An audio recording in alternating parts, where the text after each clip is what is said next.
Welcome to the Okolo Show. Today we've got a spicy debate, one that I'm very passionate about. We've got a university student from Cambridge, nonetheless, and we've got somebody that's doing an apprenticeship. Today they'll be battling out to see who made the wiser and smarter decision. Luca, Jade, thank you. My name's Luca. I grew up in East London from a working class family. I went to school around East London as well. Progressed from school into an apprenticeship straight away. Started in a Big Four company, and it's always been one of my dreams to work in accountancy. So I'm very blessed to be where I am, and I'm very thankful. Hey, I'm Jade, currently studying at the University of Cambridge. And like Luca, my foundation started in East London and have always been in East London from primary school, secondary school to sixth form. Since then, I applied to both degree apprenticeships and university. I ended up getting an offer from an apprenticeship and university and decided to reject my degree apprenticeship offer in the finance industry to pursue my degree at Cambridge, knowing that I'd have opportunities outside of it and understanding the type of person I was. So let's get straight into it. Does university even matter anymore, Luca? If we're talking finance here, the evident route you should be taking is the apprenticeship side. When you do the apprenticeship, you get that experience, you get the qualification, and you get paid on top of that. You university students, you're out there battling, fighting to get those internships that you can hardly get onto because they're so competitive to get that work experience, but we already have it. So we're that one step ahead. Why go into university to then do exactly what you could have done in the first place via doing an apprenticeship? Interesting. And for context, age and what apprenticeship do you actually do? So I'm currently, I'm 20 years old and I'm doing an apprenticeship at I'm 20 years old and I'm doing an apprenticeship at the Big Four accountancy firms in a role called audit. I've been doing it for 2 years now, going into my third year.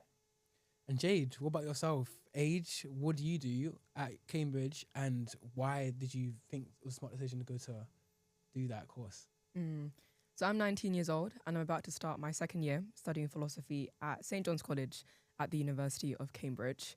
And interestingly enough, I actually was in a position where I could have done a degree apprenticeship doing a finance role, and I rejected it, knowing all of the good things that an apprenticeship does and does to you as a person, but also knowing all of the bad things, arguably, that university puts you in. And I guess for me to answer that question, I think a lot of people think that university is financially a bad decision, which I do not necessarily disagree with, for sure. I do think, however, that when you do go to university, to some certain extent, depending on how you spend your time there, it definitely is an investment. But I think from my experience, it depends on the person. I've seen people waste their time at uni and they could have done an apprenticeship. But equally, I've seen people capitalize on the things you can do at university. So you turned down an apprenticeship. Why? So the main thing I had to think about really was what the role was at my apprenticeship. Because with apprenticeships, you can either apply to really broad industry specific roles. So for example, I applied for operations, but in other firms, you can do a bit more broader things. So for example, you can apply to something like financial services or digital and technology solutions, which is a lot broader than something as specific as operations. And so in the moment when I had gotten that offer, I had to think about, okay, this type of work, is this something that I want to do in the first few years of my career? Yes or no? And at that moment in time, operations was more middle office, back office. It wasn't really for me as a front office person who loves to speak and loves the intensity of things. And then when I was kind of thinking about the things I could do out of university, given that I was going to Cambridge, given the experience I had already accumulated up until that point, and considering the things I'd have access to during my time at university and beyond, I realized that I would be lying to myself if I thought that I wouldn't be in a good position after university. So kind of having that honest conversation with myself, I realized that me going to Cambridge, I'd be able to open the same doors, if not more, than the doors I had already had access to. I want to stay there for a little bit and I want to raise some stats, right?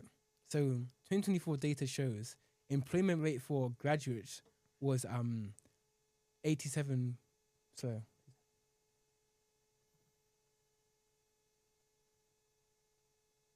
Am I okay to go on my phone in between, like when she's talking, or do I have to be engaged? all the I time? say be engaged. Okay. I just wanted to search a statistic. When can I search a statistic after?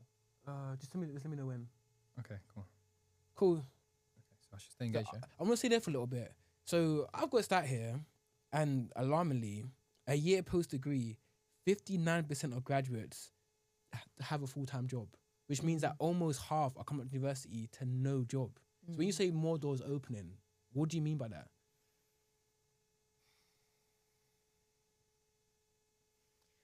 It's a difficult thing because I understand that the job market has become increasingly more competitive, and I'd be very naive to say that it would be easier for me because I'm just one person out of millions.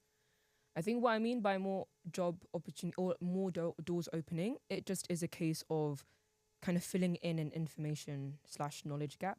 So for example, when I was in the position where I could have accepted my degree apprenticeship offer, I didn't really know what I wanted to do.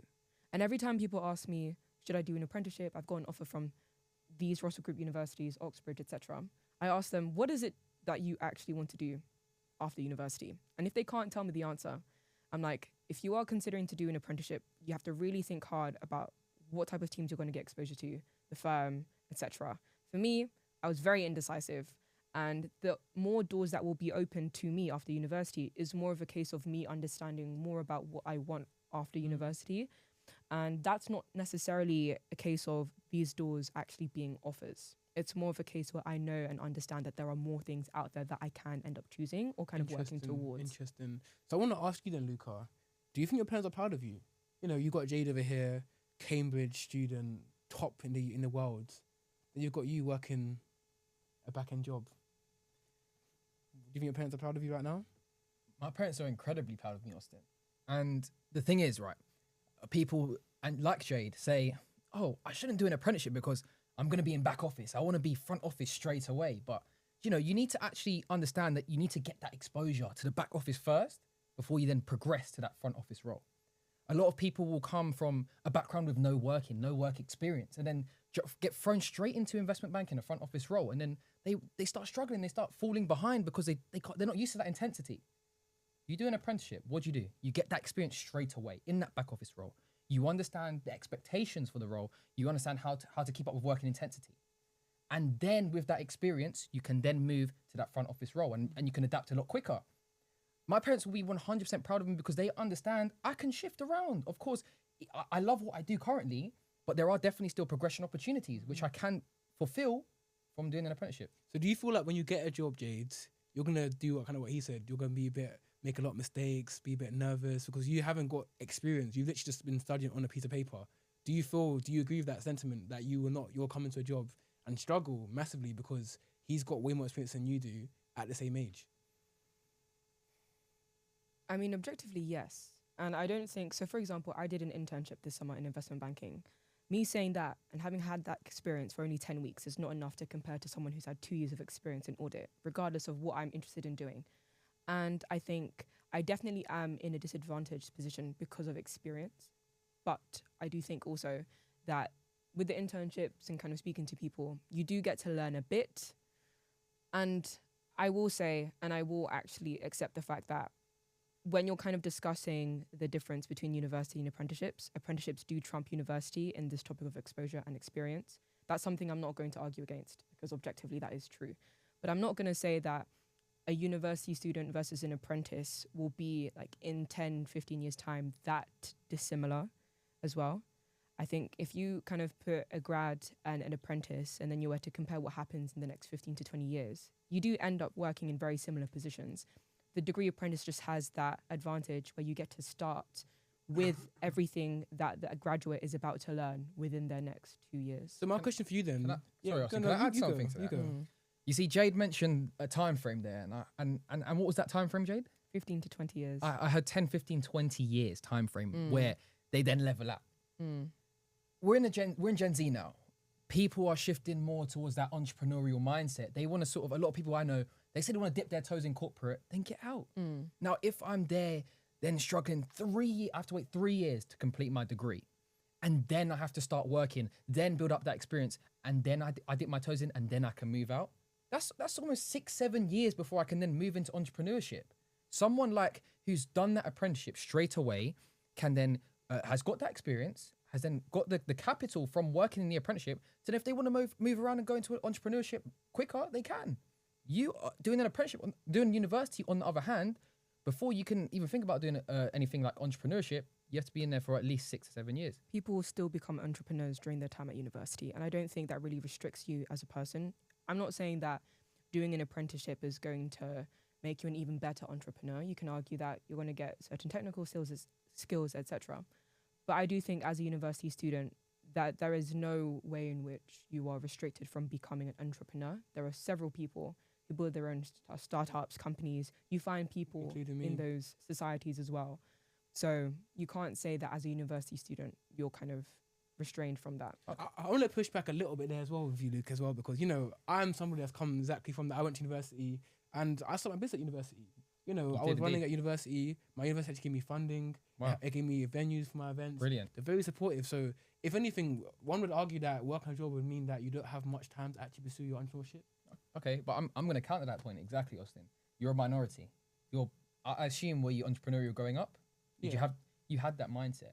Now, for someone who doesn't have that entrepreneurial mindset and is going into university, for example, Leicester, the likes of Leicester, Nottingham, and they're exposed to these motives, functions, people going out every night, drinking.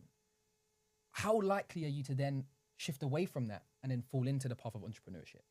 It's very difficult to beat those temptations. If you do an apprenticeship, right, you're constantly surrounded by people who are driven. You know the conversation I have at work, you know what they say? What are you investing in? Nvidia, they talk about Nvidia, they're talking about the stocks, they're talking about the market. If I go to my boys' university, you know what they're chatting about? When we put CLA, pulling up with the function, clean up. That's the difference, that's the levels, right? That's why you see a lot more entrepreneurs, a lot more entrepreneurial mindsets, people with entrepreneurial mindsets that do an apprenticeship instead because they don't have all those distractions around you. So I appreciate you've done very well and you're an excellent entrepreneur, but you're a very, very small minority, Austin. Yep. And to be fair, I want to go back to what you said earlier and push back a little bit with you. So you said that in 10 to 15 years, you'll be in the same position as the person that went to apprenticeship, correct? Or similar position? Similar. Okay, so if that's the case, is the debt worth it? Why would you go into 50k debt to be in the same position as the person that didn't go into debt and also made money? But the thing is, the aim for people isn't to be in the same position as an apprentice. I think more broadly, the experiences you get at university is more than just the fact that you're able to get a job after. And for me, being someone at Oxbridge and at Cambridge is an opportunity that I didn't want to pass up beyond just employability. It would have been really dumb for me to just choose to go to university purely because, it'd make me more employable, because that is not true. I do think that going to university, you kind of make connections in a very similar way as an apprentice. You can do the very same thing. And to kind of touch on your point, Luca, when you're talking about how people are a minority when they become entrepreneurs in university and the environment kind of dictates or molds the type of person you are, though that is the case, I do say that a lot of people have the opportunity and have access to people around them who are entrepreneurs, and there are societies that kind of can expose them to these certain mindsets. It does depend kind of who you surround yourself with. And even as an apprentice, I think you kind of learn in your early years like how to navigate financial freedom, or not financial freedom, sorry. You navigate financial literacy and how to handle yourself as a person. Same can be said at university. You just have very different resources at hand. And so like ultimately, yes, in 10 to 15, 20 years, you might be within employability and corporate wise in a very similar position as an apprentice, but from an experience standpoint, very different. Okay, cool. We're going to change things up a little bit now as well. So I want to hear some yes or no answers from both of you. Then we'll get into it in further detail. First one is, who's having more fun right now? Luca, yes or no? Me or you or Jade? One word answer. Who's having more fun right now? Luca. Who's having more fun right now? No. Just say you. Say you for the battle, the debate. I think Luca's. Why do you think so? So Luca's having more fun right now. Why do you think that? So kind of back onto the point where Luca was talking about this whole pressure where now people are applying to internships when the acceptance rates are absolutely insane. The amount of intensity that has and the amount of restraint you have with your time as a uni student can be a lot, especially if you're not used to it. Fortunately for me, kind of having the experience with applying to apprenticeships and having had one during the summer, I kind of had that experience already. And because of that, my summer has been jam packed.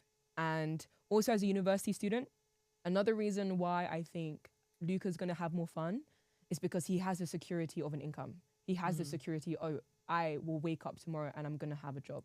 And when he finishes his apprenticeship, he's going to have a bit more security in thinking that, oh, I'm likely to have my job still or have a job still. Whereas when you're a university student, it's a case where you're always having to think about the next thing. And because of that, at least for me, things are less fun in the sense where you have less certainty over what's going to happen next. You can argue from a perspective of just having the freedom to not have a job to go to. It is perhaps more fun. But depending on the type of person you are and the type of things you're currently thinking about, your fun is quite limited. Okay, so that brings me to my next question. Who's making more money right now? Is that even a question, Austin? What's the answer? Luca. It's not looking good for you. That's 2-0. All right, let's move on to the next one then. Does student debt bother you at all? No. No? No. Okay. And was that a factor when you made your decision? No, not probably less than 1% of the reason I didn't go to university. All right. Jade, where do you see yourself in 5 years? So it's currently 2025, 5 years time, 2030. So I'm going to graduate 2027. And so I'm going to be hitting my 3-year mark in a job. For me, 3 years time, working in corporate, so whether that be in investment banking, markets, or consulting. On the side, I'd still be quite entrepreneurial, kind of building my own thing, because during this year, I'm trying to make sure that I'm kind of building my skill set and expanding a bit about what I'm interested in. And so by that point, I'd be in quite a secure position. One thing about me is I've learned to have a lot more confidence in my ability. So that's why I can say that in the next 5 years, I would be quite confident that I'd be in a stable position and a secure position because I have belief that I will put in the work to be there. And so that's why I don't think student debt bothers me. That's why I don't think the cons of going to university bothers me too. Cool. And then Luca, based on what she says, do you think you'll be more successful than she will be in 5 years? How do you define success? How do you define it?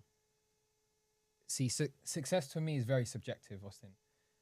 Someone who's some might define success as wealth and how much money you Let's have. simplify it then. Who do you think will be more financially successful? Financially successful. Okay, better question. I think I personally would be more financially successful, and that's not down to me as an individual. I think that's just down to the scheme I'm on. Yeah. You know, if you've spent my apprenticeship's 4.5 years long, right? So if you spent 4.5 years long, you start on, let's say, around between 20 and 30,000 pounds, your salary's increasing, and then you're investing in something like the stock market. You're having 10, 15% returns each year.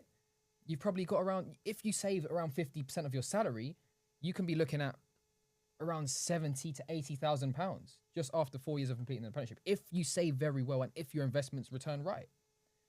So then if we add another a couple years onto that as well, you know, a few more salaries. Maybe if I'm doing entrepreneurship on the side as well, if they're very speculatively looking, you could probably have around 100K potentially. So it sounds like Luca's got a massive head start on yourself. No debt, more money now, more money in 5 years' time. Do you agree with what he's saying, or do you think you're going to be playing catch up on Luca your whole life? Like, when do you think, and not just Luca, university apprenticeship students in general, do you feel like you'll be playing catch up on them based on the points he's mentioned? Yes, but also not necessarily. So as a university student, you still can have... So I'm trying to make more general statements now. I don't want to just make this specifically about myself and my position. But there will be university students who are making like 5 figures or more in whatever side hustle they're doing, which can be equivalent to that of a salary.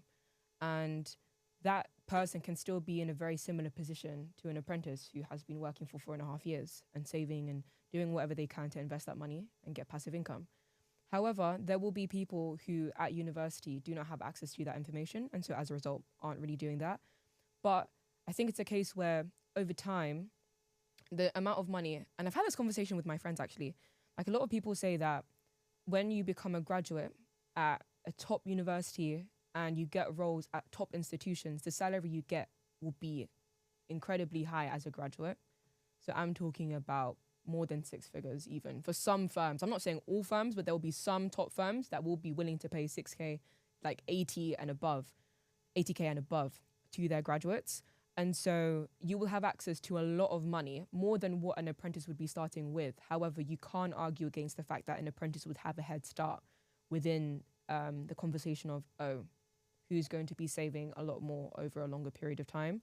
However, for some people, like you can still see that people are still applying to university and still applying to Oxbridge. For some people, that's still not a big issue to them because they understand that the return on investment on them as a person and the institution they're going on will not inhibit them to be in a similar position or a higher position financially than an apprentice. And I'd just like to add, completely agree with everything Jade said there. Because if you look at the 5-year time frame, of course, we're obviously going to have the upper benefit when it comes to that shorter time frame. But when you look at the value you can get from going to the places like Oxbridge, that literally can really boost your personal brand just by having that Oxbridge on your CV. And I don't think still to this day any apprenticeship can really match that brand you get from the Oxbridge name. But still, the finances really just outweigh it. So I want to ask you then, a degree at, I don't know, Wolverhampton University, is that worth it? That's what the Oxford stamp. It's not fair to just say a degree at X university. It depends on the degree. However, Business studies degree. What's your answer, Jade? Personally, for me, if you had a gun to my head, I'd say no. The reason being is because when you're considering things like internships, and that's the first thing that comes to mind when people ask me, oh, do you think getting X degree, especially if it's finance related or if they're interested in finance, at a non-Russell Group university, I do not think you're going to be in an equal position to someone who's going to a Russell Group university, purely because the resources that you have available to you and the opportunities available to you will not be on par with these institutions, because you're not going to be seen as a target university and you're not going to be surrounded with the same type of people. Yes, you might find a few people who are entrepreneurial and are working hard. And yes, there are going to be like meritocratic environments in which you can thrive in. However, when you go to a non-target university, often, objectively, it is more difficult for you to get into these high-earning places from the get-go. But it's definitely not impossible. But seeing from the spring weeks that I've attended and the internships, and obviously my experience is so limited, I haven't seen universities such as Wolverhampton in these spaces. And so based on that experience, I'm saying that the type of university you go to definitely does matter. The degree, not so much. It depends what you want to do after. But equally, it also depends on the type of person you are. There can be someone from Wolverhampton who can become a billionaire in the next 10 years because they're just that good. And so I'm not restricting my category, or, I'm not trying to restrict someone within a box when I say that certain universities are going to be better than others. But I'm saying just from a general point of view that no, I don't think it would be worth it. So just to round off then, you believe that if you go to university that isn't the Russell Group, drop out tomorrow? Depends on your reasons for going to university, really. If your reason to go to university is to have fun, and to you that is valuable, then it would be worth it to you. But if your reason for going to university is to earn money and to get a job after, and you're going to university that doesn't have as much of a reputation behind it, then I would have a think about what you can do in that position, whether or not you kind of apply to an apprenticeship and see what happens, or you kind of ride out university, get a degree and see what happens. If your network is insane, then that's a different story as well, because you're going to have access to people who can help you out. That's why I feel like you can't look at university name as a black and white thing. However, again, quick answer for your question, I do think that there's a lot of strength and power that comes from the university you do go to, and also, arguably, but not as much so, the degree that you do. Cool. So we're going to run off here. Final 5 minutes. Just anything that you want to get off your chest. Like, you got 5 minutes, people watching. They're going to decide whether they want to go to university, get an apprenticeship. Luca, why should somebody get an apprentice? Why should somebody go for an apprenticeship? Jade, why should somebody go to university? Let's hear it. Let's have it out. Can I have time to research something quickly? Okay, cool. I'm going to research that for 1 minute quickly. Wait, Luca, what are you researching? You'll find out. I think this will be a good clip. I'm gonna say something like a mad stat, and then Jade can like argue from that. It'll be like a formal statement, like a I don't know, impact statement. Grads. Employability. I read out this. It'd actually be interesting to hear the cons of an apprenticeship because I feel like at the moment we've had a lot of cons for university. Yeah, that's true. Yeah. Yeah. Maybe some more cons of apprenticeship. You can say it in the back and forth then. I think you made a good one about how like you're stuck there though. Like university gives you more options when you graduate. Okay. I've got a stat on my TikTok here. It was about how there was like So what's some of the cons and she can kind of point it out? Because there's a stat I was going to bring out, and it was just the competitive nature of applications. Like degree apprenticeships, the acceptance rate is less than 1%. Oxford rates less between like 15 to 30% acceptance Wow. rates. That's a good point. Because a lot of people kind of big up apprenticeships, but they don't realize that's actually quite difficult to get onto one as well. sorry, there's a video about university students going on universal credit. It's an article.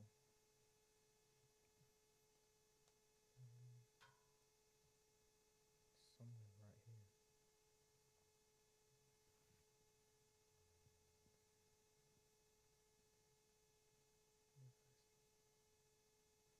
Here we go. So I paid 50,000 for my degree. Now I'm on universal credit. I can be like, university students are paying £50,000 for their degrees, cool. and then I ended up on universal credit. Cool. So I'm gonna set a timer. 5 minutes. That's a back and forth It's going to be so around. Alright, cool. Alright, so what do you need to say, Ethan? Yeah. Alright. Ready? Alright, you got 5 minutes. You've heard your takes. Let's have it out now. You want to convince people to get an apprenticeship. You want to convince people to go to university. You got 5 minutes. Let's go. Jade, when you go to university, one of the main points for going to university is to have employment. No matter, you might say, oh, that's not the ultimate reason why I went to Cambridge or went to university was for employment, but that is the ultimate reason. You need to build a career. You need to be successful. Why now are people going to university, paying £50,000 for their degrees and ending up on universal credit? No job. You're not even guaranteed that role that you're supposed to get from going to university. Why is that happening? The same cannot be said with apprenticeships for sure. But the level of uncertainty in terms of the job market is something, again, like I've said before, I can't ignore as a university student. And so there are going to definitely be people who are going to struggle to find a job after. That's something that I can't defend. However, I think people still go to university knowing that, and knowing that should change and does often change the way in which people approach their time at university. When it comes to applying to different things, when it comes to finding new people, doing different things and discovering themselves and the different industries available to them. And so I think, though, yes, we are going to accept the fact that going to university doesn't guarantee you a job, you shouldn't go to university thinking that it is going to guarantee you a job, period. And from there, that should dictate how your university experience goes. Because I think beyond just the employability take, there is a lot of benefit that can come from university and that freedom. But it's interesting, actually, because even with an apprenticeship, I know people who struggle to even kind of progress through it, because it's a case where your progression in the apprenticeship for some programs is contingent on you passing the ACCA or like the exam within that year. And so people who can't accept that they have to still work hard in the apprenticeship are not going to keep their apprenticeship and therefore still may struggle to find a job after. Right. So I want to cover one of the points. You said you get a lot of freedom. So you go into university ultimately not knowing whether you're going to get a job, right? Some people have that in their minds. If you're not getting the job, what is the point? Because the ultimate reason is to get the job. Because you say freedom, but I could have freedom by just not going to university in the first place, not paying all that debt, not wasting my time if I'm not going to get a job at the end of it. I could get freedom elsewhere.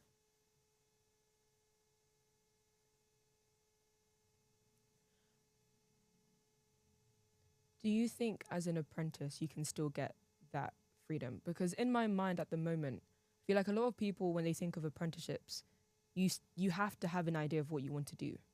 And some people don't have an idea of, oh, I want to go into finance or I want to go into tech. So it's still a very similar mindset in the sense where you apply to university, you have an idea of, oh, I don't want to do this or oh, I do want to do that. And the end might be uncertain core. Within apprenticeship, the prerequisite is you having an understanding that, yes, this is the industry for me. Not a lot of people have the privilege in understanding like that is what they want to do. And I think that's the difference with university. With university, you are given the time. And I do understand that financially, it's a case where university isn't great because you're putting yourself in debt. But I do think that a lot of people zoom in onto the debt too much. You do get to pay off the debt by the time you earn a certain salary. And I'm not trying to undermine the fact that the debt is a lot. But I don't want people to all of a sudden say that, oh, I'm going to force myself to do an apprenticeship, doing something that I'm not too certain about just because I don't want to have the debt. I do think there's a lot of value still in kind of trying to intentionally figure yourself out at university. You were saying that you get the time to figure out what you want to do whilst you're at university. But the one way, and it's the key to anything in life, entrepreneurship, corporate space, the one way you figure out whether you're good at something, whether you're enjoying something, is by doing it. You're there in university, cool, you can go to events, cool, you can speak to people, but the actual way you figure out whether you like something or not is by just throwing yourself in the deep end. Doing the apprenticeship, you can go into whatever role you like. Say you go into a tech role, and then you could then go into it and think, okay, I don't really like the tech role, but I've got these skills now, communication, leadership, collaboration, where I can then utilize and then potentially move around after just 3 years. Seconds left. You're not going to actually exactly know what you like if you're not actually in the industry. Sorry, pause. Well, you know when I'm taking a pause, is that counted with the timer as well? Kind of, but it's fine. I'll just pause this bit. 90 seconds. I'm trying to remind myself of what you were talking about. So you were talking about the time it takes to think about what you want to do. Like you're learning on the job. Yeah, we get to learn if we like it or not. Yeah, Because you said before, you need to find your feet in uni, but you don't find your feet if you're just at uni and you're not actually working. Okay. Cool. Ready? It definitely is a good point, Luca. But I think it comes back to my point of intentionally spending your time at university. And a lot of people don't really do that. So I think for someone who is at university and understands the position I'm in, the pros and cons, I think intentionality is a huge thing because not a lot of people have that in mind. And that is time. Guys, it's been great. Thank you so much for coming on. I've absolutely loved it. Hope you have too. I guess all is can decide who wins. Thank you very much, Austin. Thank you, Thank you. Austin.